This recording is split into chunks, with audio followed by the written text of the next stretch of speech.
It's time to take command with former NFL tight end Logan Paulsen and former Commanders beat reporter Craig Hoffman.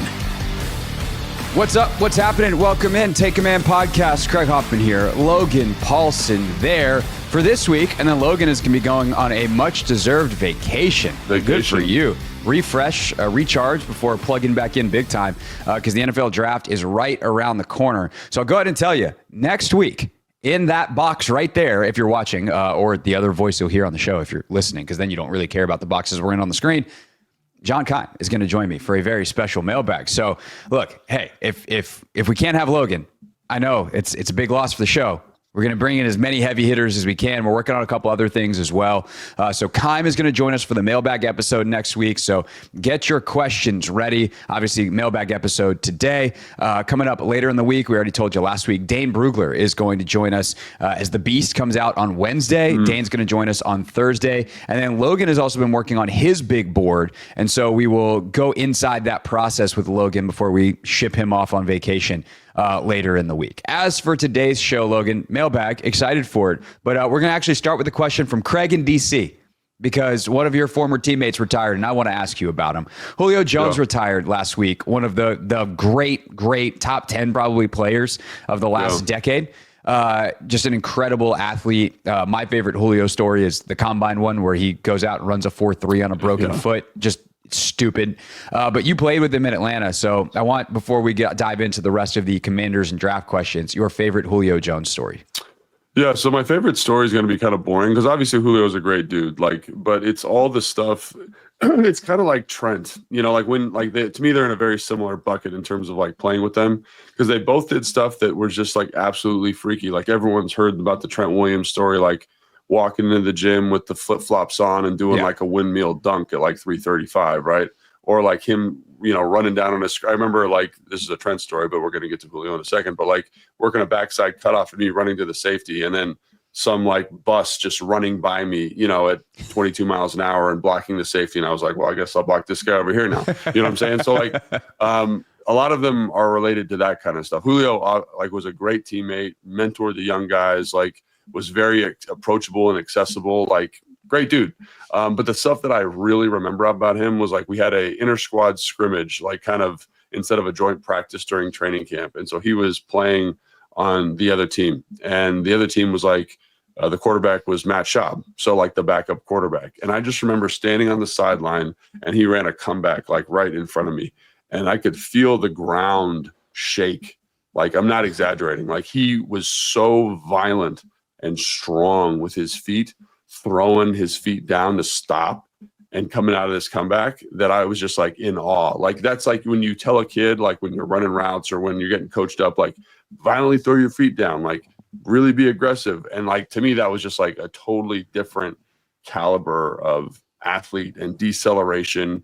And again, I was talking to Austin Hooper about it afterwards. And I was just I've never seen anything like that. It's everyone wonders why his feet are always broken. It's his bones can't handle how strong his tendons are when he decelerates. Because, as when you're decelerating, you're at almost 5 times body weight on those steps. And they're a long ground contact time. So that was incredible. And then you'd go in the weight room and he's a big guy, he's 6'3", he's 220, but he'd be back squatting, chain squatting 650, it's to a high box, no doubt. But he was still. He was just most people can't get 650 off the rack. Correct. And he was doing it for reps, he was just one of the freakiest human beings. And just watching him run, watching him jump, it was just a different, in the NFL, everyone's a freak, everyone's freaky. I look back on my time now, it's funny, being removed from it and seeing the guys that don't make it or didn't have a shot. And you just realize how special that group is. And he was the 1.01% of that group. All the freaks that I knew, all the freaky guys that I played with were that dude is an absolute maniac. And so seeing that level of athleticism and then, so obviously crazy athlete, but also seeing the level of professionalism, the way he took care of his body, the way he studied, the way he understood the game. He'd be in the meeting and he'd turn around to the young receivers and be like, hey guys, make sure you pay attention to this cover 2 look. If this happens, right, I want to the route should look like this.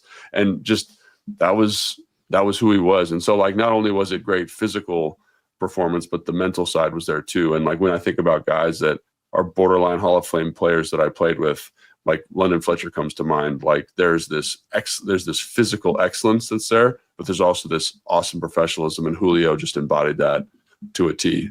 So yeah, Julio's surefire Hall of Famer. London should be in the Hall of Fame. Yeah. It makes absolutely no sense why he's not. One of the most prolific linebackers in the history of the game, a champion, the whole deal, and yet he's somehow on the outside looking in still. But Julio will get in probably. I mean, he might be a first ballot guy. He was that like good. That. If not, he'll be second, third year. He'll definitely get in. Yeah, I mean, you play with some great dudes. By the way, the other former teammate of yours that was in the news last week, JJ Watt's going to be calling games on CBS now, so that'll be interesting. I think he'll be good at it. Yeah. Yeah, I think so too. He and Ian Eagle were great last year on Netflix, and apparently that was enough for JJ that he was like, no, this is fun. Get me out of the studio. I want to do this. And so he's going to be in the number 2 booth with Ian this year, Charles Davis, figuring out what they're doing with our pal Charles for this year. And then he's going to take over the lead college football job next year with Gary Danielson retiring. So there's your broadcast news of the week involving our friends and former teammates. Also, I got another Julio story real quick, because it is, he did retire. The other thing about Julio that I always appreciated is the year that I played with him, he didn't score a touchdown until week like 10. I remember that year, He never said one negative thing about it. And the other cool thing is he caught like a little slammer screen. It was against Washington. So like, offensive line gets out. Jake Matthews gets out in front and has a great block, and Julio takes it to the house. And you would never see a group of guys more stoked for their star player to score a touchdown.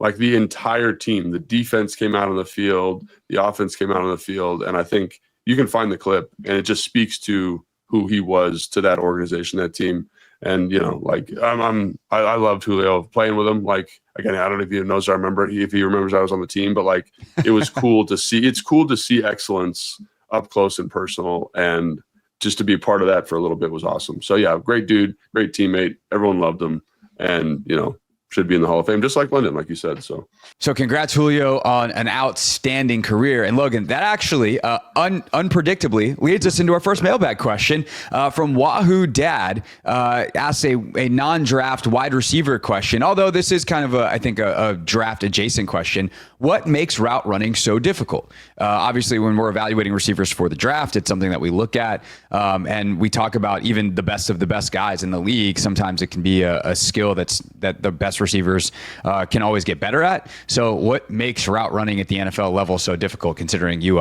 did it? Yeah, I think so. Well, I coach it now, and I think coaching it reveals a lot of the challenges with it. And you need kind of a special type of athlete to get it done. So, we could make it a draft related question too. So I was doing a segment for Ticket to the Draft podcast, which is our draft show for the Commanders. And one of the things that they were like, we need guaranteed ballers. So the guys that 100% surefire are going to be good football players.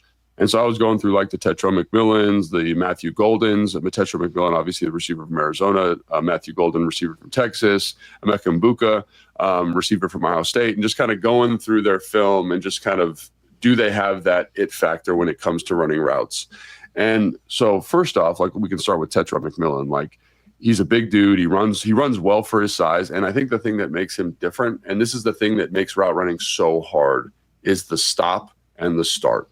Right? You can watch 1,000 people run a comeback, right? Like it's drawn on paper, like nice straight line, come back on that angle. And that 3 to 4 yards at the top of the route is the thing that makes you excellent at it, right? Like I think about Pierre Garçon is a really good example, like really strong, thick lower half. He could do that comeback in like 5 steps. So like 4 steps. So two deceleration steps, a gather, and then a directional step.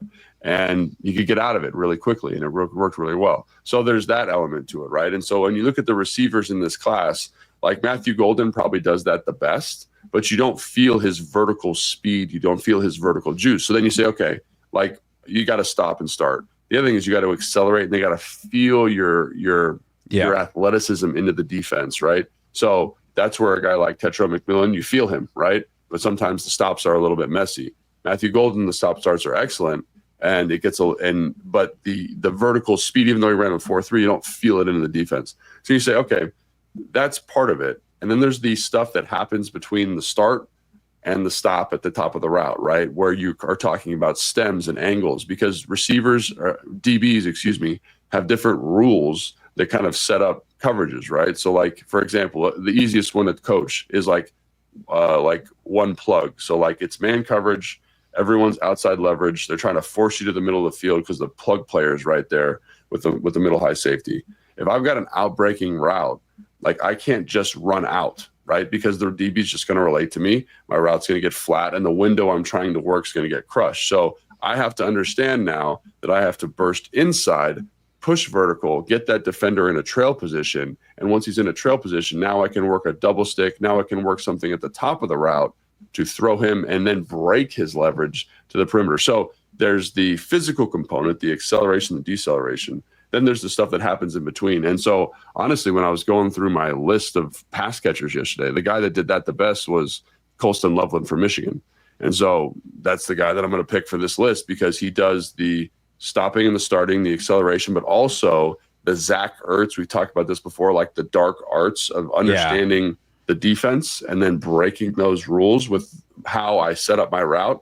So that's where I'd say that's why it's so challenging, because there's a mental component, but there's also a really, really important physical component to it. Yeah, before you even get to any of the mental stuff and the ability to correctly read coverage while you're running full speed, you have the timing, tempo, and precision. I was trying to think of like, how do I get this down as you're talking about it, and those are the three words I landed on: timing, tempo, and precision.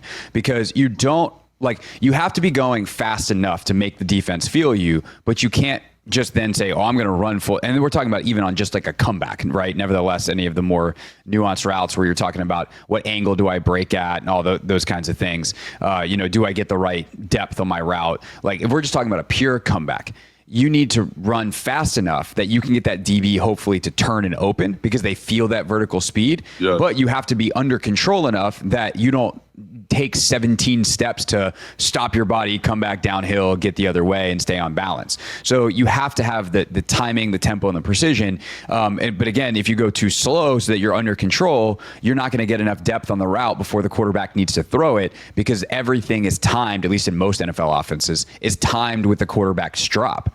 And so because you have all of those things moving together, then you have the reality that you have to be able to read a defense, on the fly. If you're a tight end or you're a slot receiver and you're running a go ball, where that go ball is going to hit versus cover 2, where you're going to try to maybe split the safeties, versus a cover 3, where you're going to try to keep it at the seam, or whatever the rules are in a particular route combination, how the routes interchange with each other. Right? Like certain route combos, not only is your route adjustable, but the route underneath you or above you might be adjustable. And if you guys get in each other's space, now you're bringing your defender in. So there's a solo element to route running, but also a team element to route running. There's, quarterbacks sometimes want certain stuff done a certain way. And all of a sudden your backup is in. Do you remember how he wants the slant run versus the starter? Like there's just it's so nuanced. And I think that's the thing. And by the way, it's nuanced within this, system. I'm trying to think of a better word. Nuanced within, because I'm not talking about like offensive system. It's nuanced within this universe of 22 moving pieces. Like you're one of 22 on the field. Like you might want to run this comeback or this in route at a certain depth, but all of a sudden you see the middle linebacker in the middle of the field, and you're like, well, I got to run around that guy, or I got to make sure I figure out how to navigate that. And that's, I know, something that's coached of like, okay, against this coverage, whatever. And that's also, you get your man versus zone. Do I keep running or do I stop? Like there's just so much to it. And I think the fact that it's taken us 7 minutes to explain probably answers what makes route running so difficult in some kind of self-evident way. Yeah, and I think people hear that and say, people can't be thinking about that all the time. And some people just do it intuitively, but the best route runners that I've been with, they understand those principles really, really well. They might not be able to articulate them to you, but when you watch the film, it pops out. And I think that's the thing is there's some people that just have a natural aptitude for it. And I think a lot of the people that are really successful, we're talking about Julio, for example, he just has a feel, for being violent on his decelerations. I was talking about Colston Loveland, just being friendly to the football, taking away defenses angles. There's you can coach that, I coach high school football. You can talk through that, but there's certain guys that just are I Jordan Reed. Yeah, when he was Jordan here. a great Like example, Jordan was so great because he had that, and like the basketball background was not just the footwork of the crossover step, and that was nasty, and he drew people out all the time, but he also knew how to set it up. And so when you talked about like, oh, this guy's got inside leverage, and I need to break out, Jordan could make that happen. He could break leverage because he knew how to get the guy to turn and set him up. And I think that's, from being a ball handler in basketball on top of just the football experience that he had. And I know we can talk about Jordan Reed all day because he was such a great route runner, but like he's a guy that was like compulsive about it. Like he had a natural affinity for it. And I think I've told this story before. Like he sat behind me in the meeting and I could hear his feet in the meeting running routes, based on coverage looks that he was getting. Like he would work the timing of it. So again, like it's this weird kind of mix of people having a natural feel. He did the best natural feel, but it was also like he loved running routes, so he put a lot of time in on it and got really good at it. And again, the best route runners that I played with were guys that were naturally gifted at it, and then they kind of just they wanted to be better at it. They understood how important it was. And again, like if you were to talk to Santana, I think he's a good example about running routes. It wouldn't be all this, right? No, definitely not.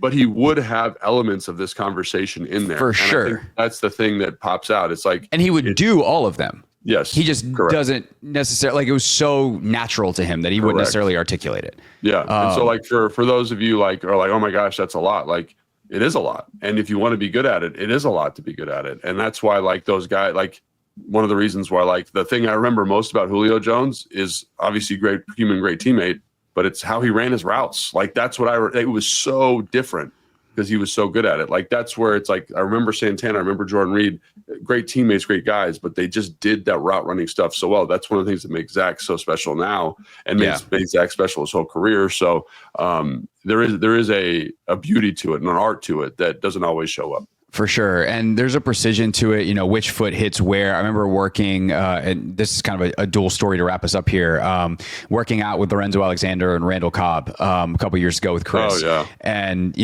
we were giving Lorenzo looks as he was making that transition to outside linebacker. And my silly self was there trying to play receiver. And like Randall or Chris, who played wide receiver in college, and Randall would be like, hey, do it this way. That's going to be the better look for Lorenzo. And so I'm learning like some of the nuances of route running on the fly, and like the difference it made was crazy of like this little step here, stem here, make sure that you hit with this foot and then get out of your break here. And then the talking to Randall a little bit more after the workout, he was talking about the timing element of it, where as a former quarterback, as he was when he got to Kentucky, he understood that, this is back when he's in Green Bay with Rodgers, that like, sometimes he's the first read and sometimes he's the third, right. And he better be open at the right time because the NFL open happens in such a short window. And so if you are open too early and you win too quickly and you're the third guy, well, by the time that Rodgers gets to you in the progression, you're not open anymore. And so that's another element too of the timing and understanding of the scheme writ large on that play, to know I got to flash now. This is my time, and to time that up really well. And if you have chemistry with the quarterback over a number of years, like those two had, and like so many of the Julio and Matt had, then that can happen at a really high level.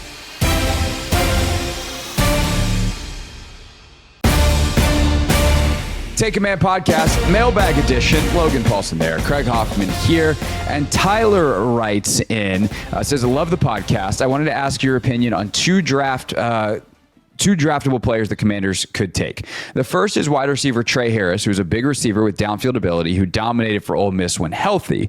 The other is Ahmed Hassenien, the defensive end from Boise State, 6'2", 272 with good pass rush ability. He came to the U.S. from Egypt, so he was late to playing football. I think he could be a good day 3 addition to the defense. Looking forward to hearing your opinion. Thanks. We're just talking receivers, Logan. So let's start with Trey Harris. And then I'm very intrigued to hear your thoughts on Hassenien, especially considering we know, for instance, last year with Brandon Coleman, a guy that was late to football. We know that Adam Peters sometimes looks at that ceiling upside of a guy who has plenty of more room to grow because he's not quite as experienced. But what's the book on Trey Harris first as we look at some potential receiver options for the Commanders?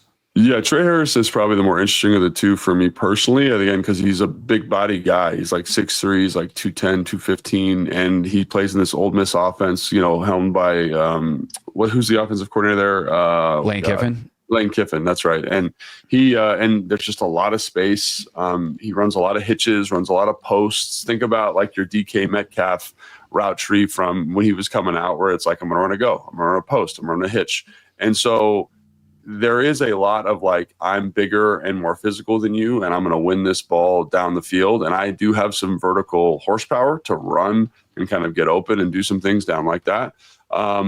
The thing that I come back to, I love big receivers. I absolutely love them. But like, just because we just talked about Julio, we just talked about route running, there is a little bit of nuance that you need to see from that position. And if you can't start and stop, if you can't get out of your cuts, like you can't just out big everybody all the time, you know? And I think that's where with him, where I'm a little bit on the fence, because again, like it's not his fault. It's just the offense they were in. Like, I went through every one of his targets and everyone. And so you do occasionally see him run a really nice dig, which to me is like one of those routes that kind of shows a little bit of nuance. I got to decelerate. I got to work a stem, and it looks good, right? And he can catch the football well. He's not a super natural catcher of the football. Like there's certain guys where it's just like there's like Tetra McMillan's a good example. There's just like Velcro in their hands, like they can just catch it. I'm not saying Trey Harris is bad at that. Just saying that's not like his superpower. So the thing that gets me is like, do you have enough size and physicality to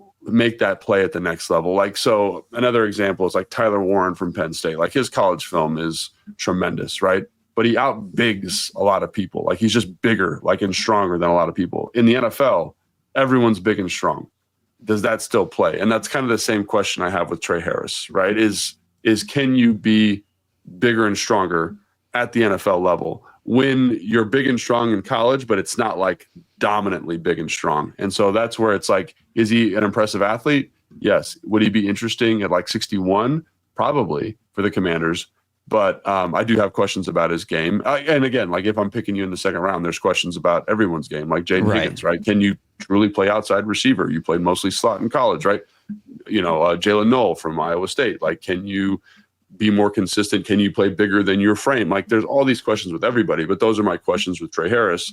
I would be interested if the Commanders made that selection at 61 because he's big and he's fast. It's just, is that nuance, is that kind of top shelf physicality there for him? And the question is, I don't know, but interesting at 61 probably. Yeah, he's big and he's fast, but he's not huge or blazing. He ran 4.54 at the combine. He's listed 6'2", 205 on NFL.com's profile. He's 6'3", 210 on PFF. So I'm guessing PFF's number is what Ole Miss gave him, and the NFL's number is what he actually measured in at.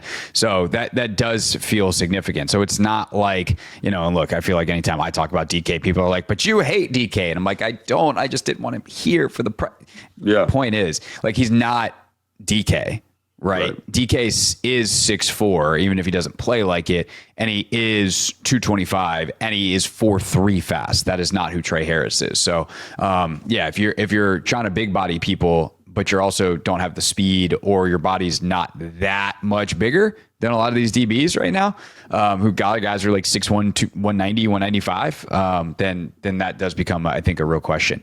All right, Ahmed Hassenien, Boise State.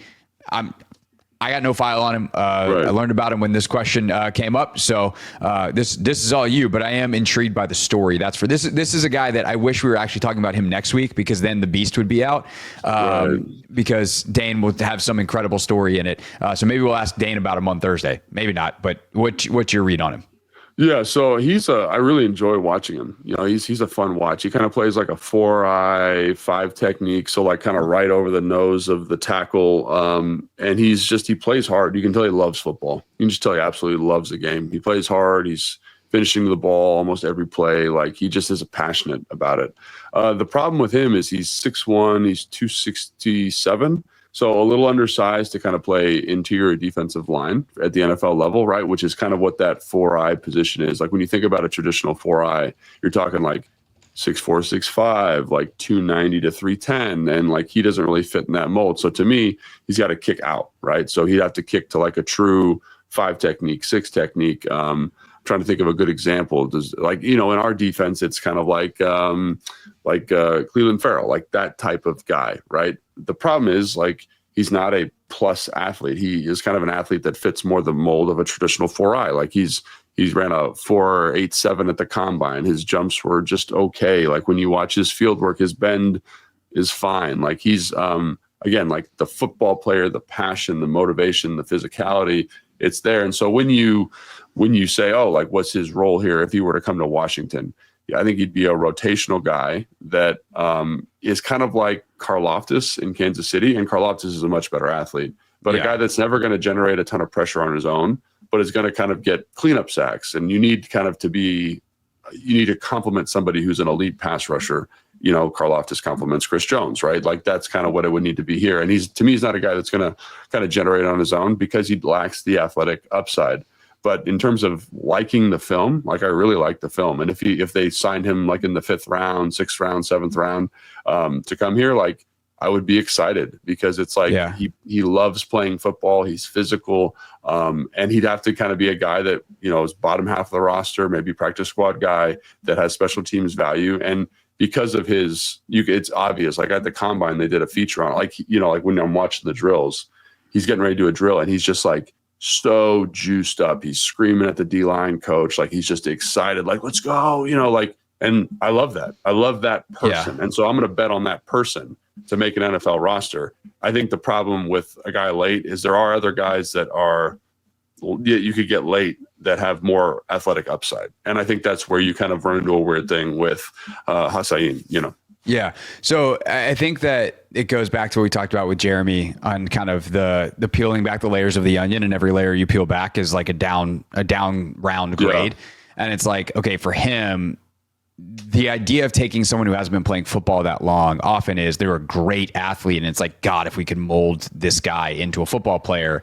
And for him, not having that athletic upside feels like it's definitely going to peel away multiple layers almost at once. And so I think that's the hard sell for him. But if he's got the passion and you said the work ethic and all that stuff shows up, and he's going to light up interviews and guys are just gonna be like, I want that guy in the room. That's definitely maybe a higher floor guy to bet on in theory, that he, at the very least, he's going to go out there and bust his butt on special teams and play really hard for the 7 snaps a game on defense you need him. And there are worse guys to have than a guy who has that kind of passion. And, you know, also what does he do to the rest of the room of, you know, the star player can never slack off because there's that guy fighting for his life, just trying every single snap and paying, asking good questions in meetings and all that kind of stuff. And I was talking to Fred about this too. And it's like, ultimately what you're trying to find is people that love football. And to me, when I watch him play, when I see his kind of interviews, like, dude loves ball. So I'm going to take a bet on that guy. So like,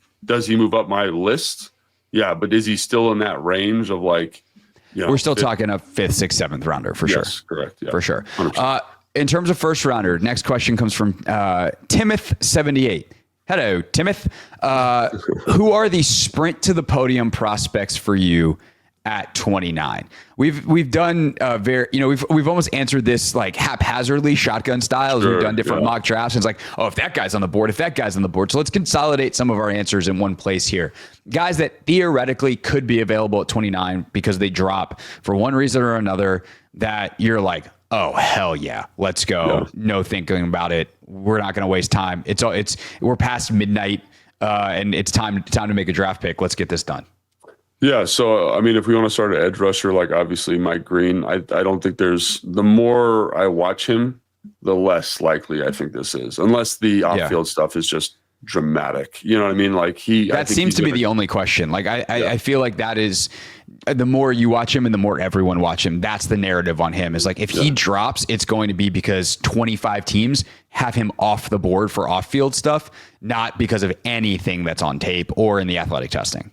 Yeah. So like, I mean, I don't think that happens, honestly. The next one would be Donovan Ezuraku, you know, from Boston College. Like he can rush the passer. Like he can just rush the passer at a really high level. He's kind of, to me, he's got like the perfect build for it. He's like 6'2", he's like 250, he's got 34-inch arms, and his bag is so deep. You know, he's a little bit undersized versus the run, which again might throw some teams off, but I think he really comps well. And Jeremy said this, and I've heard other people say this too, to Nick Bonito, a guy that's a little undersized, but just has the juice. And like I had a coach tell me one time, is if there's any sign of juice, like with a pass rusher, you got to jump on it. And he's got it, and he just is this.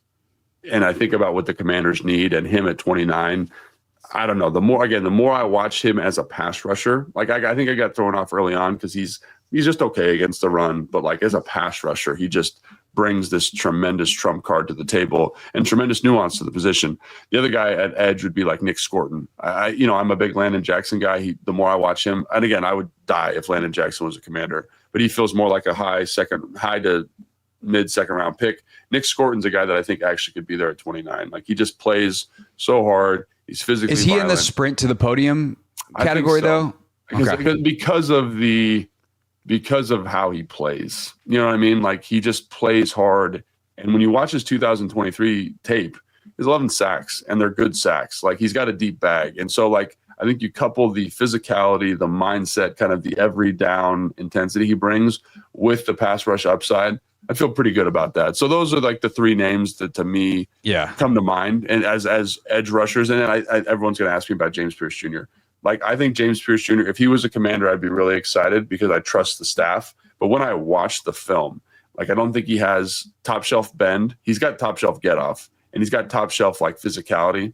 But you need someone that's going to like make him the best version of himself. And I trust the Commanders to do that. But I would definitely take those three guys right now above him. And that's not that sounds like I'm being like mean to James Pierce. That's the reality of it. I just where your prefer board those is. other three guys. Yeah. You know what I mean? So, and the other thing, he's got off-field stuff too, so you'd have to trust the staff on that part of it as well.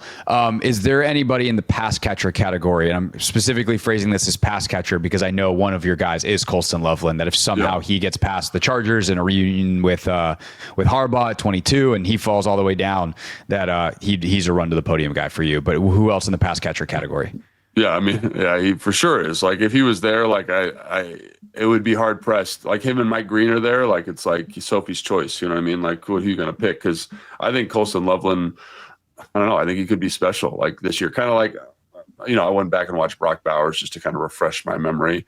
Like, and from a route running standpoint, I think everyone just take a deep breath as I'm talking here. I think he's a better route runner than Brock Bowers, but Brock Bowers was a more special prospect because of what he did with the ball in his hands. Like I've never seen a tight end catch the football the way he did and then just break tackles and make people look silly. So like, just to give you some context there, like I think he's in that kind of group, obviously really special route runner, catcher of the football, gets open, reliable, like body control. Like he's tough. Like I was watching a game last night where he pops his shoulder out of his socket and then comes back in and tries to play the rest of the game.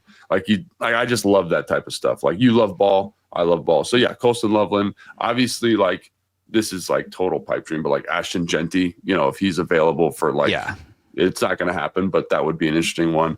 I like Tetro McMillan a lot. He's not going to fall to 29, but we're talking just, perfect world, perfect scenario. And same thing with the defensive line. If Shamar Stewart by some kind of miracle, Jalen Walker, like we talked about with Jeremy. Yeah. Like those guys I don't think they're going to be there, but if they are, you run them in because I think they could be difference makers. But the other one that's interesting to me, and the more I watch him, the more I kind of I'm like, oh man, this guy could be a really good pro, is Emeka Mbuka from Ohio State.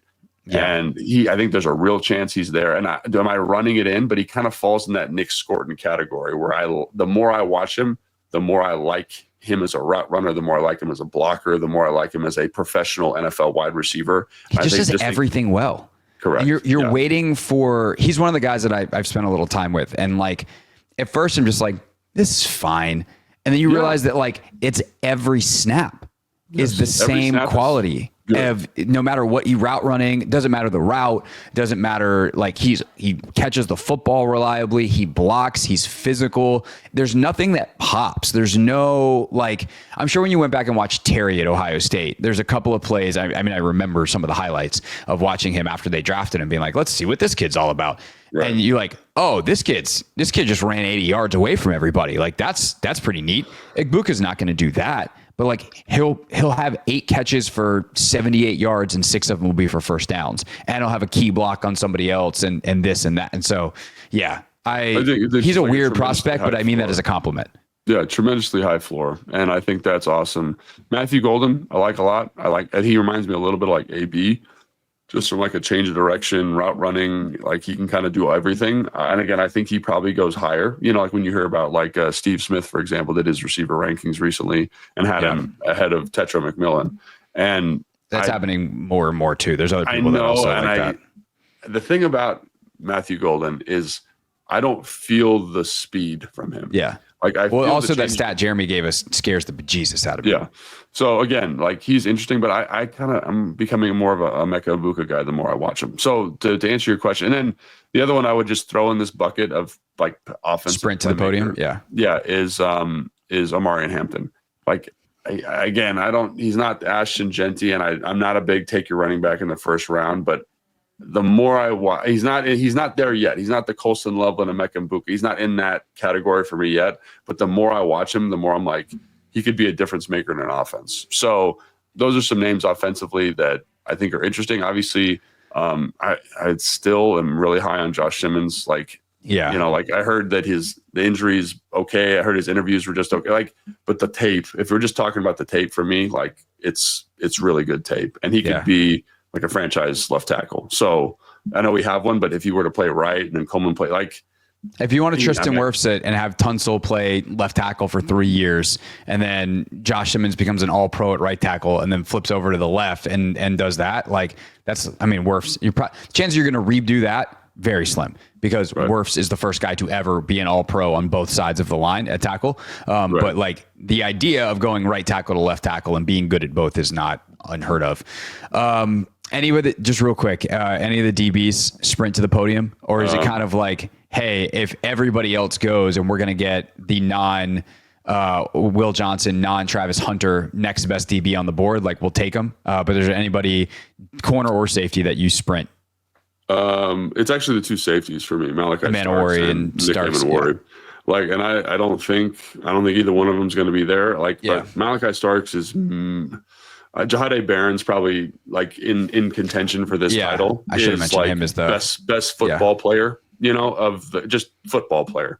Like when I watch Malachi Starks, like he tackles well, he takes good angles, he can play man coverage. Like I heard a defensive coordinator say he's the safest pick in the draft. And the more I watch him, the more I'm just like his floor is just sky high. Like he's gonna be a good pro.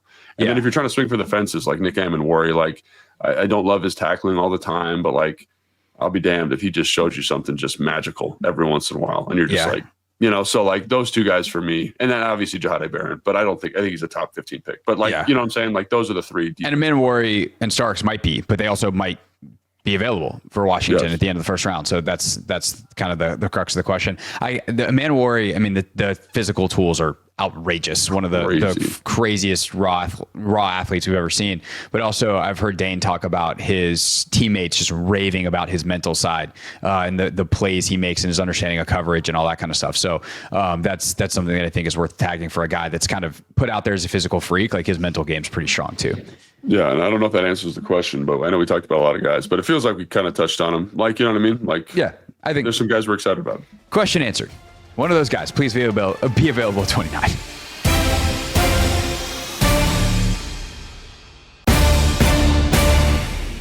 Wrapping up here on Take Command, Logan Paulsen there, Craig Hoffman here. Last mailbag question, Logan. And this one is from Tim, who emailed me and said, Craig, hope you're well. My friend group, all Commanders fans, and I were talking about the possibility of the Commanders trading back in the upcoming draft. My question to you is, with the 29th overall pick, what teams do you see wanting to trade up to get that pick from the Commanders? I personally don't see any. My second question is, what type of compensation would you like with the 29th overall pick? Love the show. You and Logan have incredible chemistry. Thanks. Logan, high five. Yay. So this is a great question. And by the way, really appreciate the questions that like get to a different angle of some of the things we've been talking about. It is kind of funny, Logan. Sometimes I'll put out for questions, and then I know that people sometimes responding to those don't actually listen to the show because we answered that question already. So I love a question like this. It's like, we've talked about trading back a lot, but we do this kind of hypothetical thing of like, oh, well then who's available? And we kind of skip over the part where we need an actual trade to be available, which means you need a trade partner. And everybody would always like to trade back, so you need someone willing to trade up. So let's talk about that part of it first. And then I pulled up a couple of draft charts, and I can talk about the compensation a little bit based off of how teams do that with the charts and how the charts kind of adjust themselves year to year depending on what's happening. So first things first, who are some of the teams you look at, specifically at the top of the second round, that you think Washington would be willing to do business with if they made a call and said, hey, we want to come up? And the obvious second part of that question is, why do you think these teams might be looking to come up? Yeah, so there's 3 teams, and I have different levels of confidence in all 3 of them. But one would be the New York Giants, the other one would be the New Orleans Saints, and the other one would be the New York Jets. And the reason I've kind of honed in, and again, like the way he worded the question, it's like, are there any teams that would trade up? I am, and I kind of tend to align with the question. I agree with his conclusion a little bit more. I don't think there's going to be a lot of people trading up, because I think when you look at the value of this draft, I think it is the second and third round. I think when you look at those players, like we had to do a thing for the show, the Ticket to the Draft show I do, where it was like certified ballers in the first round, and then, guys you think are going to be really good football players in the third round. And it was so much easier for me to find third round players that I absolutely adored and loved, and just their tape was awesome, than the first round guys. Like, you know what I'm saying? Like, it's a weird draft that way this year.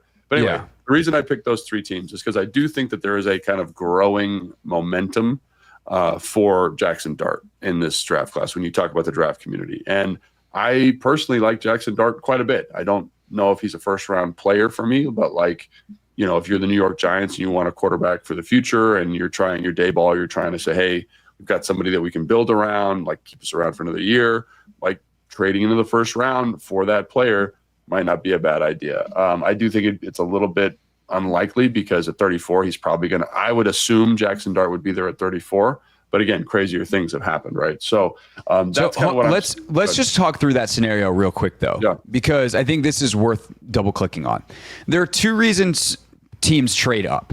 One, and specifically from the top of the second round into the first, because these teams at the bottom of the first round don't need a quarterback. So it's like, why wouldn't you wait? Well, one, if another team wants to trade up, well, now you're in a bidding war and you got to get up in front of that other team. And by the way, if you're the Commanders and you have the Jets and the Giants on the horn, and you're like, hey, they're offering X. We're offering X plus 1. They're offering X plus 1. Do you want to do X plus 2? Now you can get the better deal. Yeah. And so we talk about the compensation. It helps if you got 2 partners or 2 potential trade partners that need to beat each other and be the best offer to get the guy they want, especially when that player is a quarterback. The other element of this is if a team feels really confident in a player, and they're like, that guy, and especially a quarterback, is going to be a stud. Or if it's an edge or a receiver or another position that is expensive. Corner falls into this category. Getting the 5th-year option is huge. Offensive line is another one. Let's say Josh Simmons falls. Yeah. And another team is, yeah. And I just, in terms of names, Jackson Dart at 28, this is on the NFL mock draft database, right? Just people that would be kind of in that 25 range.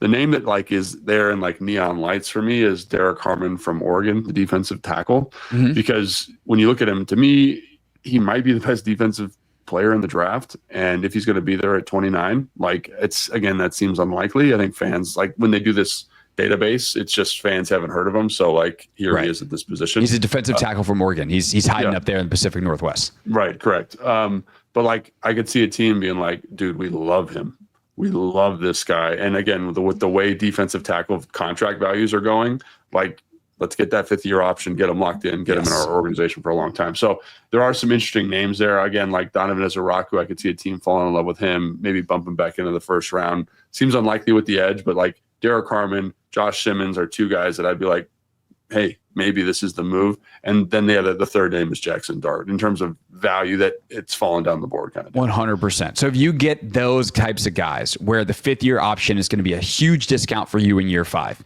it's worth trading up for. And if you're a team like the Commanders, and maybe there's multiple guys you're choosing from and you're pretty confident that they'll still be available and you don't care as much about the 5th-year option for whatever reason, then it's probably worth trading back and getting the extra draft capital. If you're a team like the San Francisco 49ers and you have 10 picks and you're a team like Washington who has 5 and you want to even that out a little bit more, it might be worth it for San Francisco to get the 5th-year option and worth it for Washington to say, screw that 5th-year option.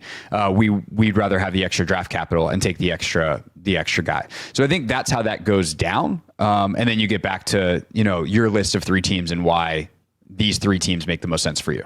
Yeah, so obviously I think I mentioned the quarterback situation with the Giants, and then New Orleans is probably the most interesting because they do have a history of trading up, trading back into the first round, doing some more aggressive things. They have 9 draft picks this year. Kellen Moore is the first-year head coach there. Maybe he wants to kind of get his guy, and if you can get him late, kind of like Baltimore did with Lamar Jackson, that seems like potentially the right kind of move. And then the New York Jets, that seems a little far for me for them to move up. But again, if you love the quarterback, and like to your point, you get that 5th-year option on the Jackson Dart quarterback. And I personally think Jackson Dart's a 2nd-round player. But, like I was talking to Jeremy Green about this actually, and he's like, I multiply all my quarterback grades by 1.2. And if you do that, then all of a sudden Jackson Dart is now kind of a fringe first-round guy. So if NFL teams do that same thing, and you like him, then the New York Jets, I think, would also be an interesting candidate there to trade up. And it's quarterback-needy teams, and it's 2 things. And we've kind of alluded to both of them.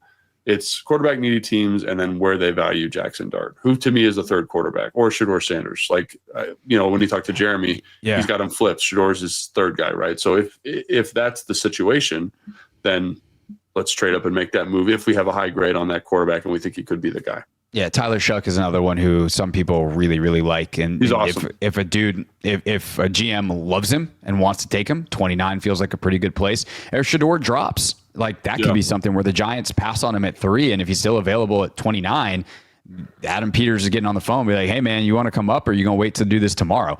And they might go ahead and trade back into the first round. Just to clean up some of the details here, and then I'll get into the compensation. The Jets are pick 10 of the 2nd round, 42 overall. Saints are 2 before, 8, 40 overall. And the Giants are sitting at 34 overall, 2nd pick of the 2nd round. So the draft charts are interesting because they're all a little bit different. Jimmy Johnson's is the most famous one. I feel like the one that is most popular now, and every team has their own, by the way, and they make adjustments year over year, et cetera, et cetera.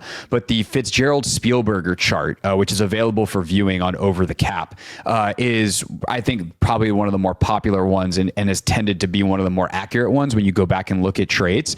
And just to give you an idea of how quickly the value drops off in the draft. Pick number 1 is valued at 3,000 points, which now it feels like I'm playing Whose Line Is It Anyway? Everything's made up and the points don't matter. But on the Jimmy Johnson chart, also 3,000 points. But by the 7th pick, we're talking about 1,500 points. So the 7th pick, according to the Jimmy Johnson chart, is half as valuable as the 1st pick. That's the crazy. Fitzgerald-Spielberger chart is a little more forgiving. You have to get all the way down to 20th before you lose half the value. So 1508 is the 19th pick, 1482 is the 20th pick. So the 19th and a half pick, famously important in the draft, the 19th and a half pick. That is where you've now lost half the value of the number 1 pick. That's crazy that they're so different.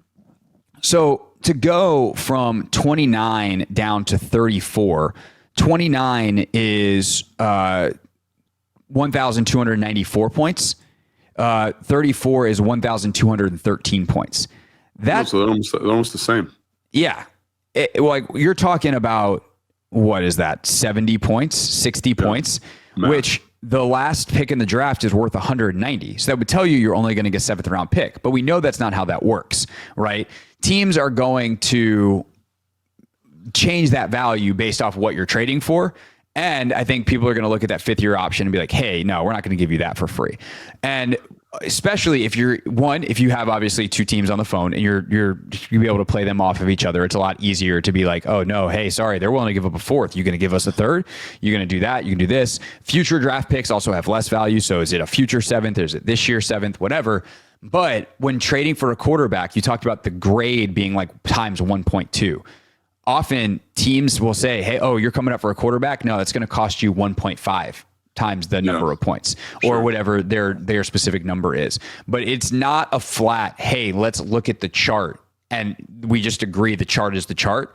There is then negotiating room. The charts act as a basis for how this is going to go.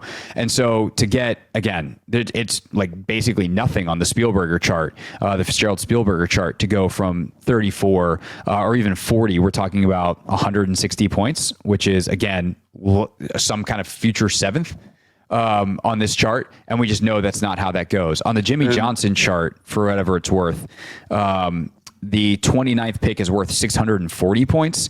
The 34th pick is worth 560. So it's like an 80-point difference, which on this chart is more of a fourth rounder. And that feels more right on what typically goes down for a move like that. Sure. And again, like this is where I thought you saw some of this nuance in terms of draft value and charts last year with some of the trades that Adam Peters made and some of the trades he's made for players where it's like, hey, you're getting pick X and we're getting 2 picks, but we're also returning another pick to you. You know what I'm saying? So we're just, we're pick swapping 2 picks, you know what I'm saying? But we're just repositioning with the picks you're giving us to move up or move out or whatever we're doing.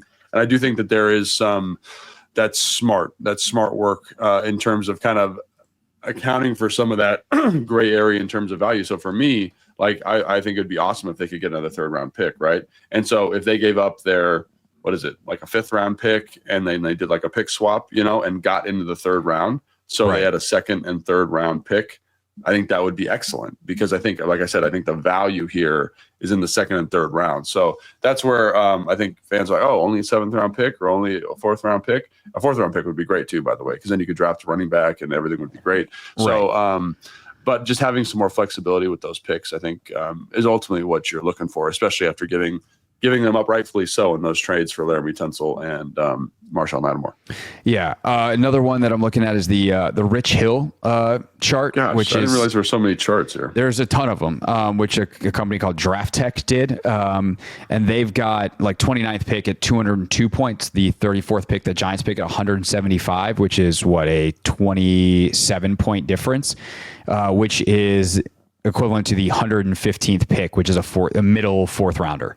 So, like, again, the Spielberger chart is, you know, very, very different, but I think that one is based off like the research over time and how players played out. And so I think teams are trying to lean into that and trying to, you know, say like, hey, no, it's not worth that much. And you see some of these pick swaps, like you said, to make up for the fact that there isn't a 60-point value. But traditionally, you know, the Johnson chart, this chart tends to be a little more accurate, and it's going to bend towards these charts that value these picks a little bit more and have more separation, I guess is the better way to put it, between the picks. It's a less forgiving chart when you're talking about the quarterbacks. And so that's another thing to keep in mind is like, root for the quarterbacks to fall. Root for Jackson Dart to still be on the board late in the 1st round. Root for Shedeur Sanders to fall because that is going to help the Commanders recoup more value if they do wind up trading out of 29.